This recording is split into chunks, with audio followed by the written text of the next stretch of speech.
Hey there, history buffs. Today we're talking about the Crusades and the Mongol invasions.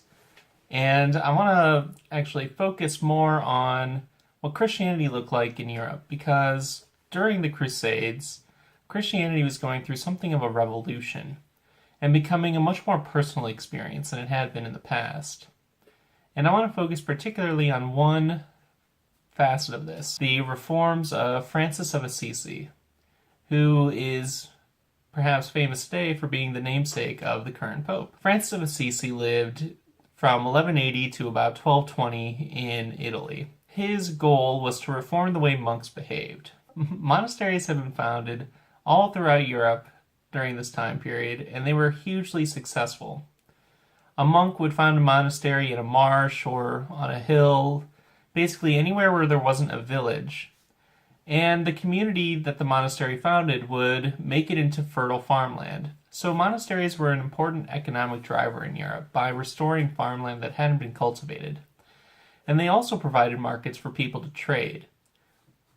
But other than that, monks were supposed to be totally alien from civilization and spend their days in private praying, contemplating, and perhaps writing and reading scripture. Francis wanted monks to be a force in the outside world.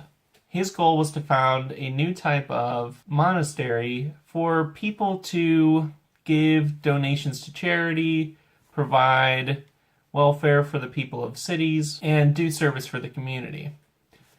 And this is just one aspect of the way people were beginning to think of Christianity as something you can experience on a personal level, not just through religious services and sacraments. So Francis founded the Franciscan Order, and Franciscans lived in the middle of cities, not in private monasteries, and they also preached directly to people instead of praying in private.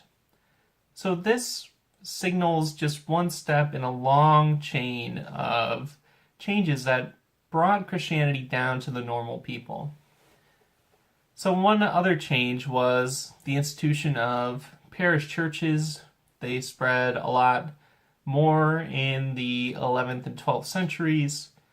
And the church also became more involved in personal affairs. They started making more restrictions on marriages. They started encouraging the sacrament of reconciliation a lot more. They started all the different practices that will become very controversial during the Reformation, which we'll talk about in Module 16. So what this all goes to show is that the period of the Crusades was actually part of a much wider personalization of Christianity. And even the Reformation has its root at this time, because not only were people trying to become more spiritual and prayerful on their own and to experience the sacraments more personally, they also began to pray and practice their faith personally too, which allowed more growth in itinerant preachers and the founding of the first major heretical sects. And you'll see in the images post that I made that this also becomes a focus of crusading. The anti-heretical crusades, like the Albigensian Crusade. And orders of friars, like the Franciscans, but especially the Dominicans, were also tasked with preaching directly to people and convincing them not to follow heresies and re-educating them during what's called the Papal Inquisition, which is nothing like the Spanish Inquisition. It's mostly just friars going around and teaching proper Christianity without any sort of torture devices or anything. So as you think about the upswing of moral certitude and religious righteousness that took place during the Crusades, keep in mind that it's part of a much wider growth in Christianity. And I'll see you in discussion.